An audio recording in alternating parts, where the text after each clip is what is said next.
Good evening, and welcome to day 24 of the 30-day blackout. Boy, it's amazing we're getting close to the end.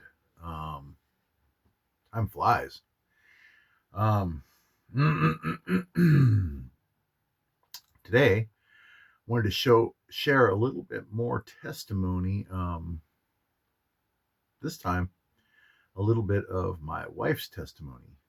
Um, I asked her if I could share this, and she said that that would be fine. So, I think what we're going to do is we're going to start out in Hebrews 11. So, Hebrews 11 has been called the Hall of Faith by lots of people.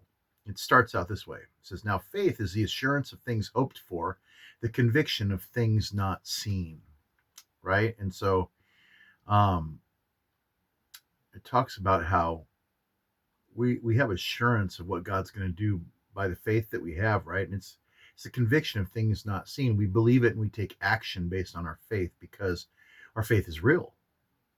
Um, and then it goes on to talk about all the mighty men of faith. It talks about Abel offered a better sacrifice than Cain by faith, and Enoch was taken up from the world without dying by faith. And it says in Hebrews 11:6, and without faith it is impossible to please God him, for he who comes to God must believe that he is, and that he is a rewarder of those that seek him. So when you're pursuing God is looking for faith, right?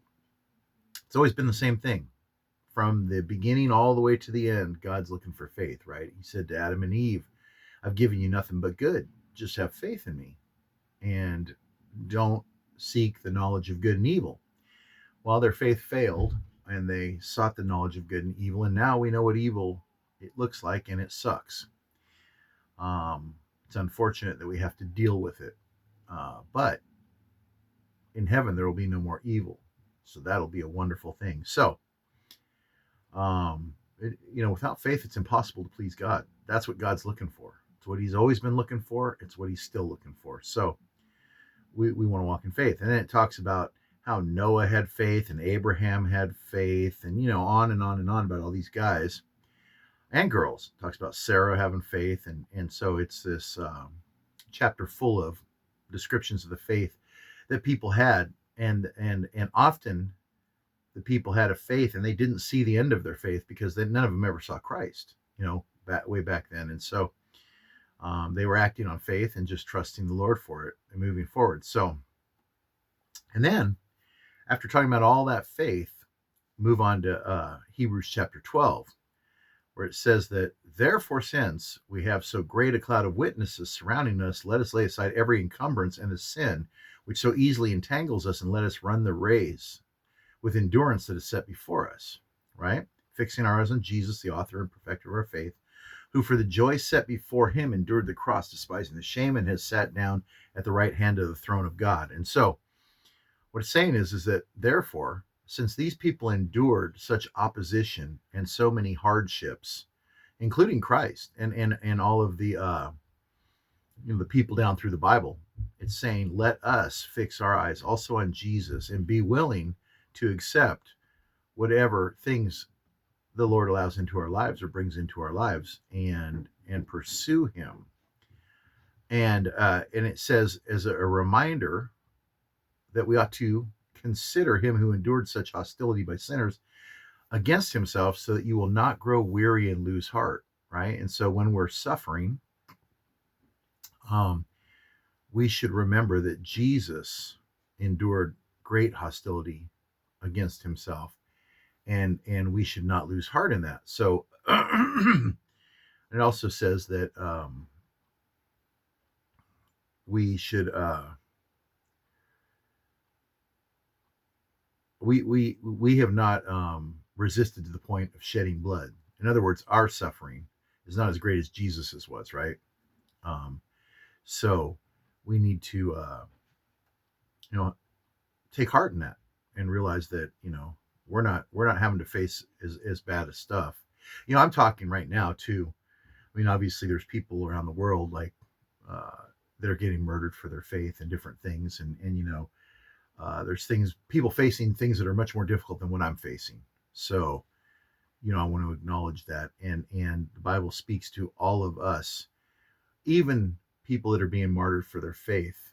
They are, they can take hope in Christ and what he's done and what he endured for them and for their salvation and the promises that are ahead of them, right? And so we ought to do the same thing. And Hebrews 12, what it goes on to talk about is how God disciplines every believer. And so that can be painful.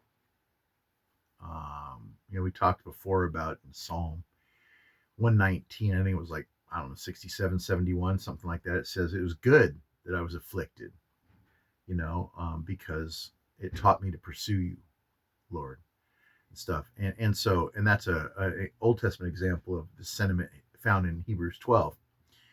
In Hebrews 12, it says like right here in verse 6, the Lord, for whom the Lord loves, he disciplines, he scourges every son whom he receives. And it says, do not grow faint, do not grow weary when you're disciplined by the Lord, and don't take it lightly when you're reproved by him. It is for discipline that you endure. God deals with you as sons. For what son is there whom his father does not discipline? Right. So all fathers discipline. And why do fathers discipline? Well, there's obviously bad fathers, and they discipline for all kinds of selfish and immature reasons, right? They discipline because their kids maybe embarrass them, or their kids offend them, their kids do something. Basically, a bad father will lash out because instead of out of concern for his child's benefit, he'll do it because he's bothered, right? So a good father is going to always consider what's best for the child when he disciplines him. That's going to be his motivation, right? And God's like that. And so it says that if you are without discipline, then you're illegitimate children, right? And so it's like, I discipline my kids, right? But I don't discipline my neighbor's kids. They're his kids. And so I discipline my kids, and I discipline them because I love them. And so it goes on to say that our earthly fathers disciplined us and we respected them for it. How much more should we respect the Father of spirits and live, right? Because our earthly fathers disciplined us for a short time as they thought best, but he disciplines us for our good, so that we can share in his holiness, right? And then it gets down to this Hebrews 12:11, which is it's kind of summed up in this. And oftentimes I've taught this in the jail, because in the jail, most of the time, people are obviously facing consequences for the decisions that they've made. And they're open to it a little bit more than they might be out in the world, because like when I was out cruising around in the world and I was a drug addict and everything was going my way, and if you come up to me and said, hey, you need Jesus, I'd be just like, oh, that's the silliest, stupidest thing I've ever heard in my life. Everything's going great. Discipline has a very valuable benefit, and so in the jails, I'm speaking to guys who are suffering for their sin, and they're open more to the idea that, yeah, my sin really sucks, it causes some serious problems, and maybe I do need to consider my life and Jesus and all these things. And so this is a good area of scripture to talk about with them, as one of the things. And so Hebrews 12:11 says this. It says, all discipline for the moment seems not to be joyful, but sorrowful, yet to those who have been trained by it, afterwards it yields the peaceable fruit of righteousness. And so I can attest to this out of my life, right? I mean, we're called to take the scriptures by faith, right? That's what Hebrews 11 is talking about. By faith, we're to pursue God, right? The interesting thing is too, after you pursue God by faith, you find out on the other side how true and real he is, right?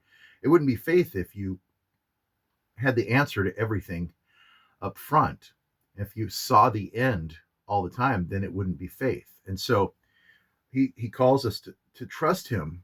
Like, think about if Adam and Eve had trusted him. He said, I've given you nothing but good. You're basically loving life.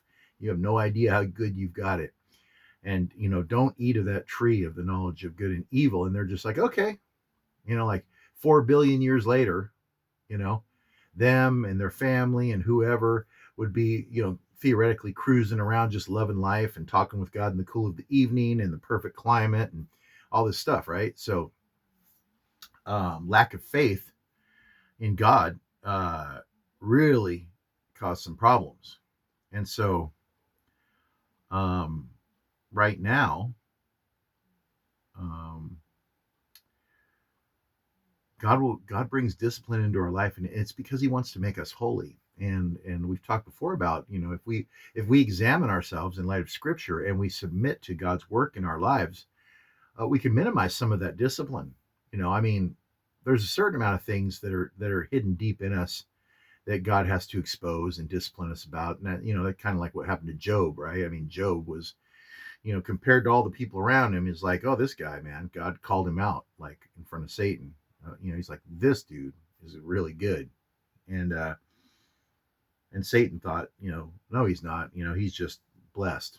And God's like, all right, check him out. And so, but in the end, God did root out something that was in Job that needed to be dealt with, even though he appeared to be better off than everyone else. So whether you're like just a full-on hardcore, criminal by everybody's standard, or whether you're a pretty good, nice guy according to everybody's standard, God's way more holy, and he's going to be working in our lives and disciplining us. Now, we can minimize some of that by pursuing him and submitting to him, because then he doesn't have to discipline us necessarily over every little issue along the way, because we're fighting him, because he resists the proud and gives grace to the humble, right? And so, but whether we're resisting him or submitting to him, there's things in us that he's going to have to clean out. Now, what I would say to the guys in jail would be something like this. I would say, no discipline for the moment seems not to be joyful, but sorrowful, right?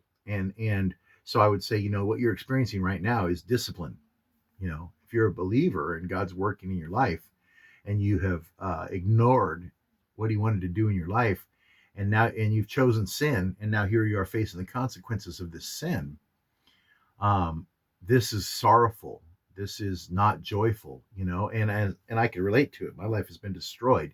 I was locked up in the psych ward, and just my whole life fell apart. I barely escaped my old life with just about nothing, like a guitar, a couple shirts, barely any clothes, and a pair of rollerblades, and everything was gone. I mean, I say everything, I'm talking about car, dishes, couches, instruments, posters, whatever, just all the stuff you accumulate in life, all of it was gone, left with my ex-girlfriend, and when my life completely fell apart. And but discipline is good, because here's why discipline is good. It says that all discipline for the moment seems not to be joyful, but sorrowful. Yet to those who have been trained by it, afterwards it yields the peaceable fruit of righteousness. And so what happens is you choose not to walk in righteousness, and you face discipline. You get a good spanking. And that spanking causes you to yield to God and say, okay, I'm not going to do that stuff anymore, because I don't like the consequences of that. And what happens is, when you do that and you stop doing those things that cause you problems, it adds peace to your life, because you're no longer having to face consequences for those things that caused you so much trouble, right? And so I would tell the guys in jail, I'd say, hey,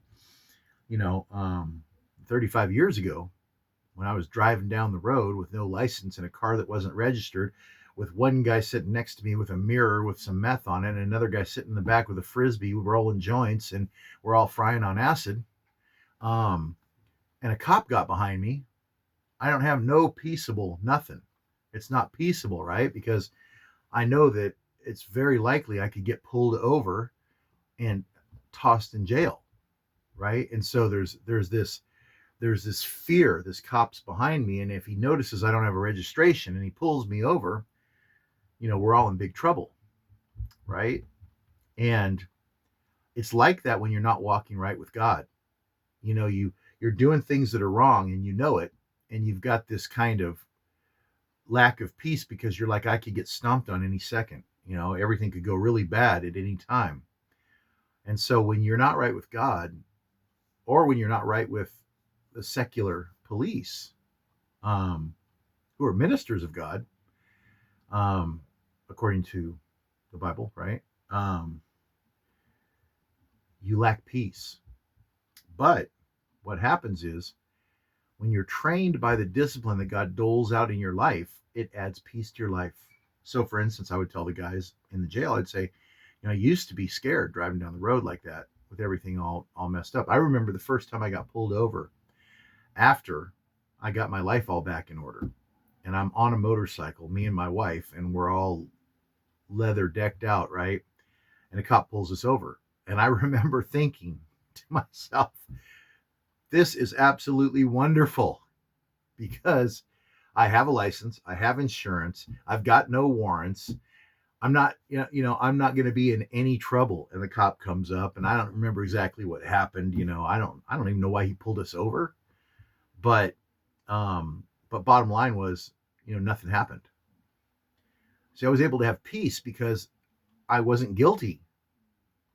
And so, in a secular sense, when you're not guilty of anything, then theoretically you shouldn't have to fear the law. Now, we realize that there's times of persecution and things where, there's corrupt people in power and they might come after you and do stuff even if you're not doing the wrong thing. But you take the whole analogy to a higher level and you say, with God, that's where you can have peace and you can be like, Paul and Silas, right? Sitting in prison at night singing hymns, even though they got beat and thrown in prison. They're like, hey, ouch, that hurts, that sucks, whatever. We got tossed in prison, but guess what? God, man, we're right with him, and he's so good, and we're going to heaven. And it's just like they've got this internal peace where they're just like singing these hymns and having a great old time, even though they faced worldly persecution, right? Because they know that they're not worried about God coming and getting them because they're not walking against his will. And that's the peace that passes understanding, right? The Bible talks about, like, how do you have peace with God? Well, you have peace with him by walking in the righteousness that he desires that you walk in, right? And then you're walking in the peaceable fruit of righteousness. You're not like always having to, look out because a lightning bolt might come get you, right? And so, yeah, I would tell the guys, I used to be afraid of the cops around because I was always doing something illegal. I said, now, what happens when I like walk into, let's say I'm walking to the store or I'm driving down the road or whatever, and a cop gets behind me or walks near me. I said, you know what I do? They're like, what? I do. I go, nothing. I say hi or whatever, because there's no reason for me to fear, right? And so I have perfect peace with the cops because, as a matter of fact, I even enjoy the cops because they're protecting me from people that would do evil against me, right? So they serve a benefit. Before, I saw them as adversarial because I was the criminal and they might do something to me, which I earned. But now that I'm not doing anything to get in trouble with them, I see them as a benefit, a blessing. I'm glad they're around and that they're there to protect me. So I have peace. And I'd say this to the guys in jail too, and it's so simple, it almost sounds like I'm mocking them. And I'd be careful to try and point that out and say, I'm just being serious. I mean, I'm just being real. I'm not trying to joke or be funny. I said, you know how to stay out of jail, and they're like, how? And I'm like, don't break the law. it's like totally simple, right? I mean, it almost sounds funny, right? It's like, it's like, man, are you making fun of me? No, I'm serious. Like, how come, I can come in here and minister to you guys and then turn around and walk right back out? It's because I don't break the law. I'm not trying to be funny. I'm telling you that your lifestyle of law breaking is what's causing you to have such a lack of peace. And if you would stop doing that, you wouldn't have to worry about it anymore, right? And so, and it's the same thing with God. If you're walking around right now thinking that God is, you're afraid that God's going to get you. You know how you can get past that is that you can pursue Him, figure out what's He looking for. It's kind of like the Cain and Abel story, right? You had Cain and Abel, and Abel is offering the sacrifice that God appreciates, and He appreciates it more than Cain's sacrifice, and that makes Cain mad. And God comes to him and says, "Hey, what's the matter? Why are you so upset? Why is your countenance so low? If you do what is right, will you not be accepted?" So God's telling him, "Hey, instead of being all upset about this, all you got to do is do the right thing." So for instance, what could have Cain have done? Well, he could have, maybe the next time he could have gone to his brother and he could have said, "Hey, I grew a bunch of these vegetables and all this stuff, and that doesn't seem to be the thing that God's like into. He likes your sheep. So, hey, how about if I trade you some of these vegetables for some sheep? And then I'm basically taking the fruit of my labor and I'm trading it with you so that I can obtain what God likes, and then I can offer that to Him, and problem solved." But instead, he gets all upset and wound up and, hateful, and he goes off and kills his brother. And then that messes up his life, because God's like, "Hey, what did you do?"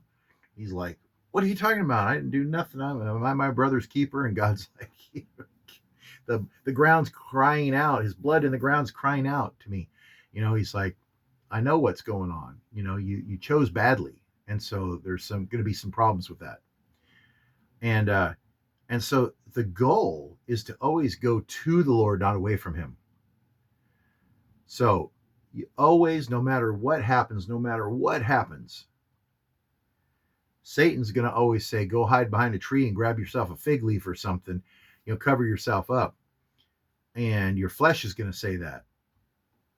But what the Spirit of God's calling you to do is, no, instead, in essence, go to God naked. In other words, don't have any pretension, don't have any excuses, don't have any games. Just go to Him and completely be honest with Him and take full responsibility for whatever you did, and lean 100% on His mercy. And then He will forgive you and cleanse you from all unrighteousness, right? And so the thing to understand is God disciplines everybody. So, well, unless you're an illegitimate child. If you're not really His child, then the lack of evidence can be a display of that. So, be a little more concerned. Like, if nothing ever is a problem, then you're like, "Uh-oh, this seems a little too smooth."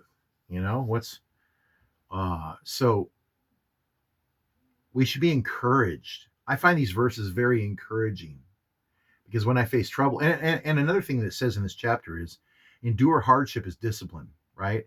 And so you should really look at all problems in your life as a form of discipline, right?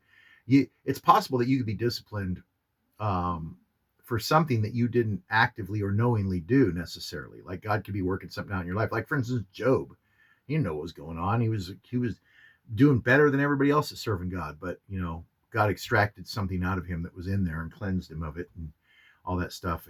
And so endure hardship as discipline, right? And so yeah, and then be trained by it, because there's a different response you can have, right?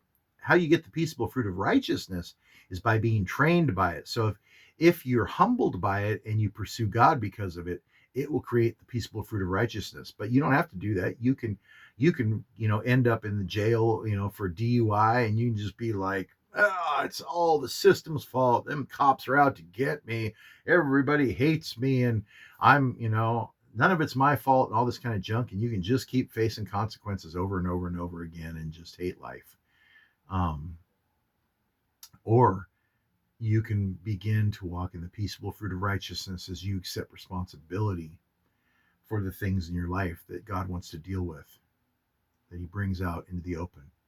So there's some stuff going on there out of Hebrews. The might say, well, you started this thing out by saying something about your wife's testimony. And that is true. I did. And so now I will share my wife's testimony with you. And I can laugh about it because um, this happened last year. And God's good. I've been disciplined. I've had the mess beat out of me, and deservingly so. So, I first of all, I would say that for what happened, I didn't pray for it to happen. I didn't ask God to do it. It had nothing to do with me. It had to do with God dealing with his daughter. And so last year, my wife decided that she did not want to be married anymore. And so she was scheming in her head how to get out of the marriage. And so she was mulling it over for a period of time, which I think she spent a lot of time, whenever she's unhappy, she probably spent time thinking about that in the past. Now, me, I don't have the same problem because, uh, I'm just saying that biblically, I think the commitment that I made was for life, and that, it doesn't matter if I'm happy or not, to be honest. I mean, and, marriages ebb and flow, right? So sometimes you're happy, sometimes you're not. But for me, divorce is never even worth considering. Like she would say to me something like, what if we weren't supposed to get married? And I'm just like, that doesn't mean anything. It doesn't matter. If we weren't, it's not even worth considering because we are married and that's all that matters. It just is. It's not even worth considering. There is no, what if we shouldn't have? What if this was a mistake? None of that stuff matters because the commitment I made to God wasn't till death do us part, unless this was a mistake or unless this, that, or the other thing. So in that particular instance, my heart, now that doesn't mean I don't get mad. It doesn't mean I don't think about, sometimes or whatever. I mean, um, just being real. I mean, we're people and we mess up and our flesh rises up and stuff. But, I wrote my wife a love poem once, and when we were on a couples retreat, and I wrote her this poem: roses are red, violets are blue. When I'm not looking, I think you sniff glue. So, yeah, that's real. So, anyway, my wife, she's thinking about divorce because in her mind it's not so set. In her mind she looks at it and says, okay, maybe I made that commitment, but I'm really unhappy or something, right? And so she decides she's going to leave me. So she finally figures out what she needs to do, contact a lawyer or something, right? And so this particular day last year, she gets up off the couch and she goes, and this is the day she's made her final decision. I'm going to divorce him, and I know how to do it, and I'm going to take action. And then, so she gets off the couch to go let the dogs out, and she walks up to the inside of the front door to open it up to let the dogs out. And she falls straight down and breaks both of her legs. Now, she didn't trip. She didn't fall off a porch. She didn't fall off the top of the house. She didn't trip over something. She wasn't stepping downstairs.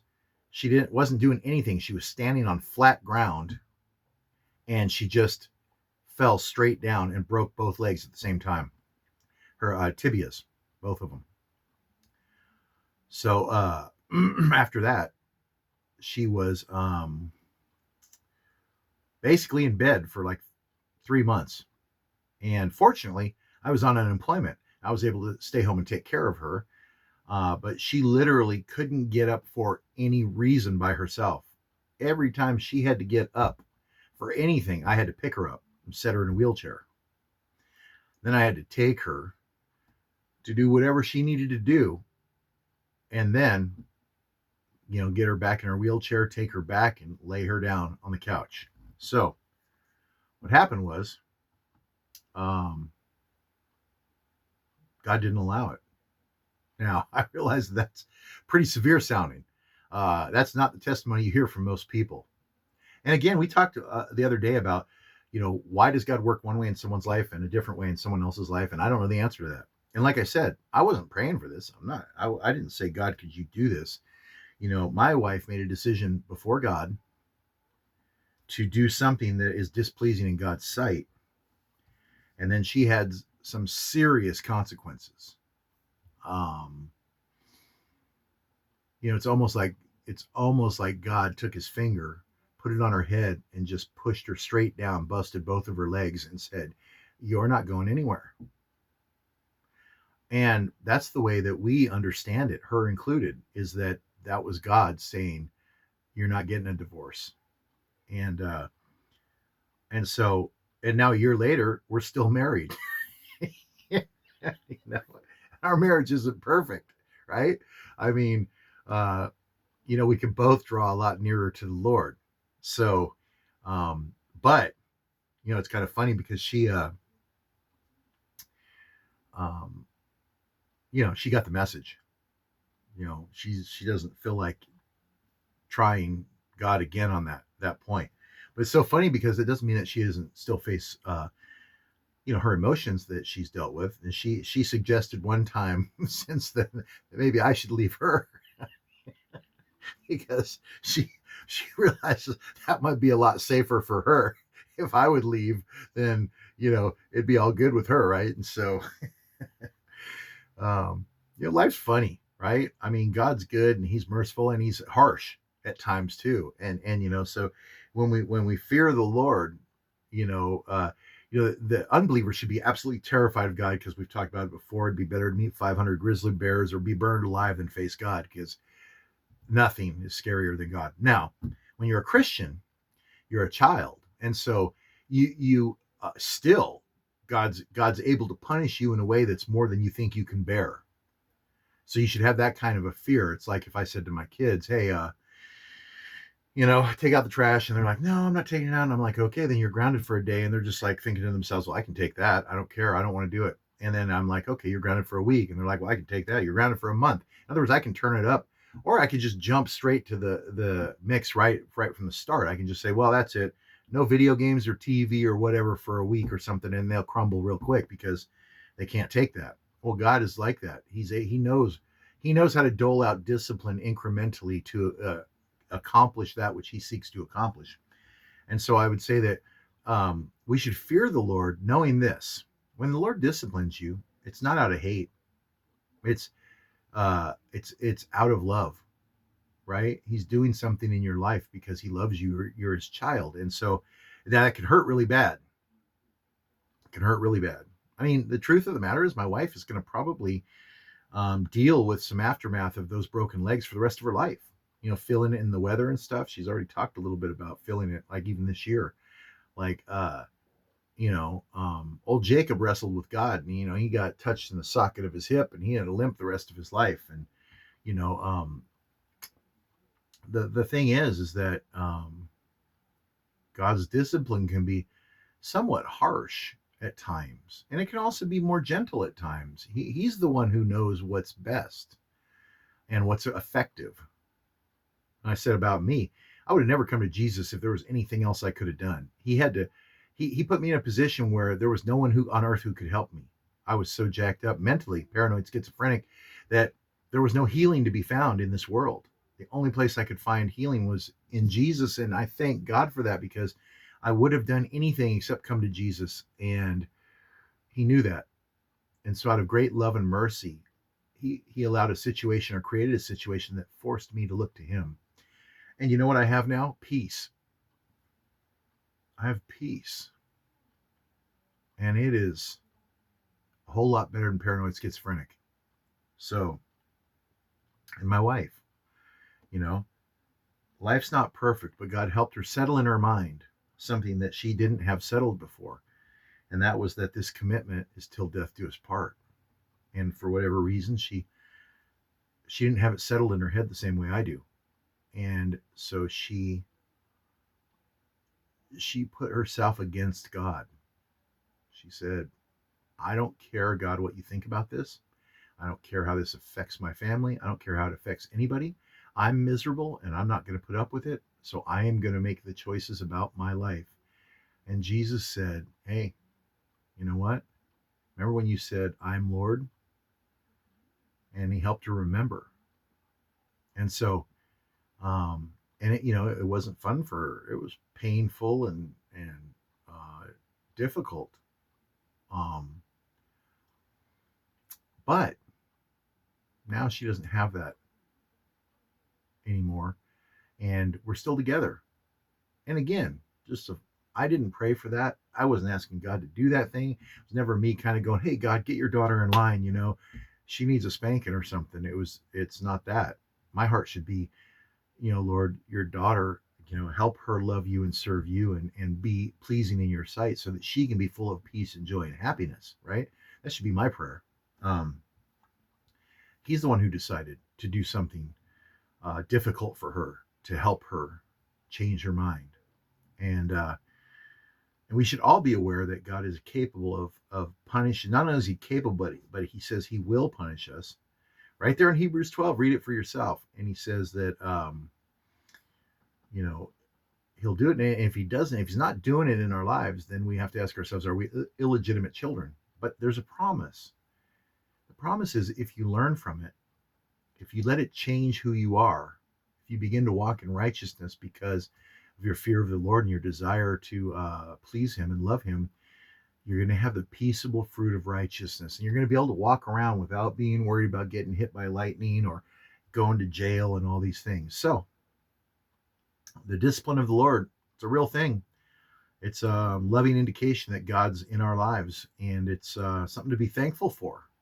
Once we get over the harshness of it, maybe sometimes it might take a little while to get over the harshness of it, but anyway, that I don't know what was today. Today is the 26th day. Yeah, I think it's the 26th day of 30-day blackout.